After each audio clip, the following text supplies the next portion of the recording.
Goota soroorsee lubbuutti dhabee kan nara faarsee jilbatti qabee. Yaa jabaa jabana koo maaloo. Odaanan boojige ongeen biyya bobeessee. Yaa jabaa jabana koo maaloo. Gumaan gootaa badee garaa keenya bobeessee. Yaa jabaa jabana koo maaloo. Jabaan dhugaan bulu shiraan shororkeeffame. Yaa jabaa jabana koo maaloo. Gumaa gootaa gootatu baasa wareegame. Yaa jabaa jabana koo maaloo. Arrabni dhadhaan keessi summiin tufeera saasa. Yaa jabaa jabana koo maaloo. Lubbuu kichuu bara baraan kafalla aarsa. Yaa jabaa jabana koo maaloo. Yaa jabaa jabana koo maaloo. Yaa jabaa jabana koo maaloo. Kukuffisi isa dhugaa faaluu.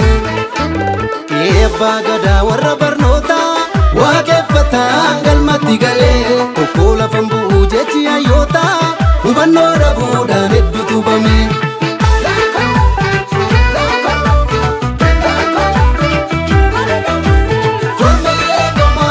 Leenca sabaa yaadu gootatu lolee. Lubbuu akkanee goonni koo biyya furee. Oromoonni beekna gootuma duruu. Wonni kalee har'allee goota bilisee. Biyya abbaa isaattis diinni hin galuu. Ila jabaan daangaatiif katachichee. Dhiibee lolee kormi. Daangaa kabachiise. Mirgaan galagoonni. Gantuu sagachiise. Jabaa hilma Oromoo.